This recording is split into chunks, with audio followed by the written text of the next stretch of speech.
से होपफुली आप ठीक-ठाक होंगे और अपनी-अपनी जगहों पे खुशहाल होंगे।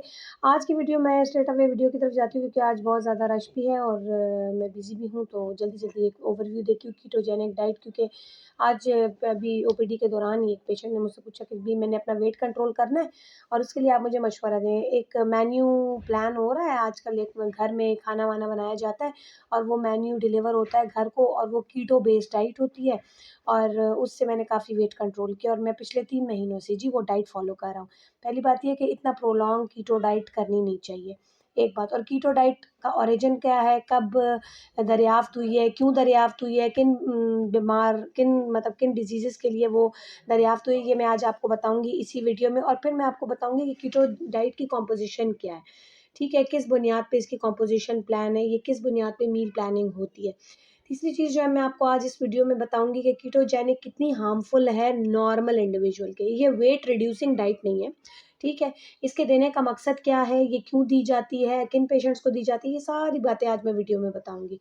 और फिर मैं आपको इस पर मैं एक डिटेल वीडियो और भी करूँगी कि आप वेट पर तो मैंने ऑलरेडी बड़ी इंटरमिटेंट फास्टिंग की एक वीडियो भी की, 2 वीडियोज़ की हुई हैं। इसके अलावा वेट मैनेजमेंट पे भी मैंने वीडियो की हुई है। लेकिन ये जो कीटो डाइट का कॉन्सेप्ट निकालने के लिए ना मुझे लगता है कि मुझे वीडियोज़ करनी पड़ेंगी कि ये अवेयरनेस आप लोगों को आ जाए। कीटो डाइट की जो कॉम्पोज़िशन है ना, उसमें ये होता है कि फैट कंटेंट ज़्यादा होता है, कार्बोहाइड्रेट निल होते हैं और प्रोटीन मॉडरेट होता है। ये कीटो एक डिज़ाइन पैटर्न होता है।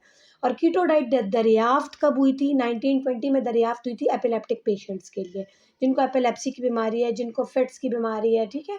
या जिनको आसान ज़ुबान में मैं कहूँ कि जिनको झटकों की बीमारी है, ठीक है? उसके बाद ये डाइट जो थी, ये उन पेशेंट्स में भी ट्रायल बेसिस पे दी गई थी जो कि और काफ़ी अच्छा ट्रायल था जो बेड रिडन केसेस थे सेरेब्रल पाल्सी के, ठीक है? उन पेशेंट्स को भी दी गई थी और उन पेशेंट्स को भी दी जाती थी जो कोई पैथोलॉजी ब्रेन की रन कर रहे हैं।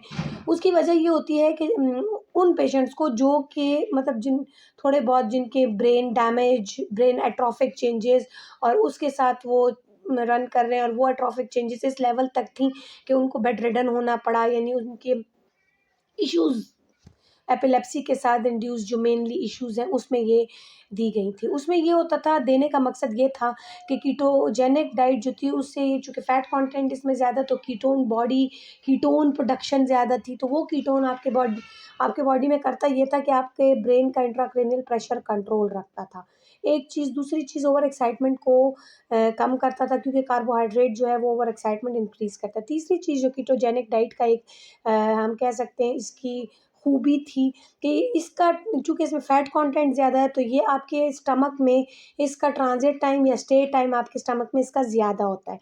ये काफ़ी टाइम तक आपको एक सैटिस्फाइड फीलिंग देती है, जिसके नतीजे में आपको बार-बार जल्दी-जल्दी खुराकें लेने की ज़रूरत नहीं होती।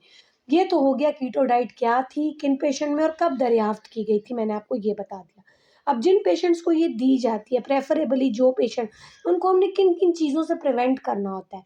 उनमें ये होता है कि जो पेशेंट बेड रिडन होते हैं, सेरेब्रल पाल्सी पेशेंट्स जो हैं, ठीक है, डिलेड पेशेंट्स जो हैं, ठीक है, या फिर एपिलेप्टिक पेशेंट्स जो हैं, उनको देने का मकसद एक तो ये होता है कि जी एक एक सैटिस्फाइड फीलिंग ज़्यादा टाइम के लिए उनको हो।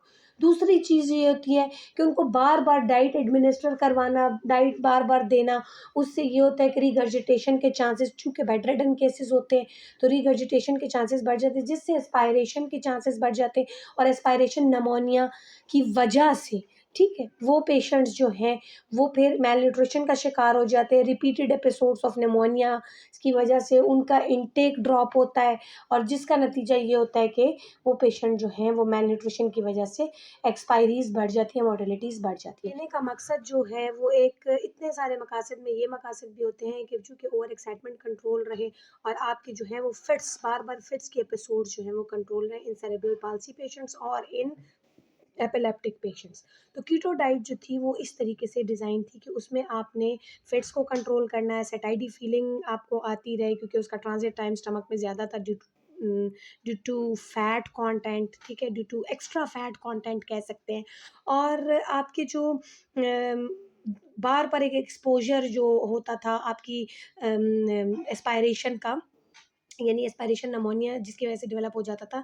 तो इस चीज़ों की वजह से हम लोगों ने कीटो डाइट को प्रेफ़र किया था इस किस्म के पेशेंट में, कि आपके फिट्स भी कंट्रोल रहें, आपका एस्पायरेशन निमोनिया भी कंट्रोल रहे और आपको एक satisfied feeling for the long duration, for the long period of time रहे। ये बेसिकली कीटो डाइट का मकसद होता है, ठीक है? कीटो डाइट जो प्रोलॉन्ग लेवल तक आप दें, तो उससे किडनी ओवरलोड हो जाती है, उससे आपका लिवर ओवरलोड हो जाता है, मेनली किडनीज़ ओवरलोड हो जाती है, क्योंकि कीटोन बॉडीज़ प्रोडक्शन यूरिन में भी कीटोन बॉडीज़ निकलती हैं, तो वो एक इश्यू आपका आ जाता है, जिससे आपके रीनल फेलियर के चांसेस बढ़ जाते हैं और लिवर फेलियर के चांसेस बढ़ जाते हैं। इसलिए जो लोग कीटो डाइट को एज़ ए वेट रिडक्शन या वेट लूज़िंग डाइट के तौर पे ले रहे हैं, तो वो अपने साथ बहुत बुरा कर रहे हैं, मैं कह सकती हूँ, ठीक है? क्योंकि keto diet weight reducing diet नहीं है, कीटो डाइट आपके वेट के रिडक्शन के लिए डिज़ाइन नहीं है, इसलिए बेहतर है कि प्रोलॉन्ग आप कीटो डाइट को अपनी खुराक का हिस्सा मत बनाएँ।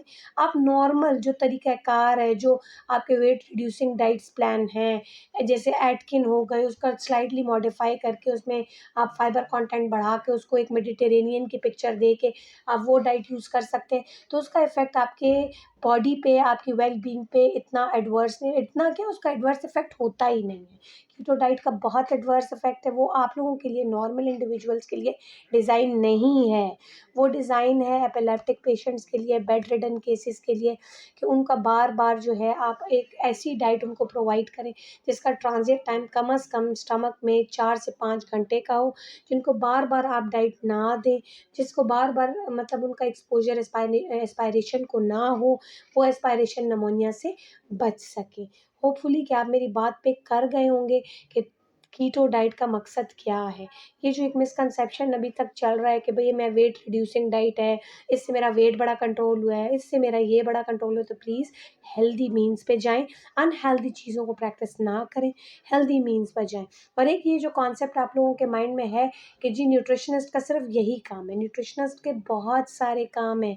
न्यूट्रिशनिस्ट ने हर एस्पेक्ट से चीज़ों को देखना होता है, ठीक है? तो आप प्रॉपर अपना वेट रिडक्शन के लिए प्रॉपर अपने डायटीशियन के पास जाके अपना मेन्यू प्लान करवाएँ, ठीक? और उसके अकॉर्डिंगली अपनी जो डाइटरी इंटरवेंशंस हैं, वो करें। इसी के साथ मैं इजाज़त चाहूँगी, अपना बहुत ज़्यादा ख़्याल रखें। अल्लाह हाफ़िज़।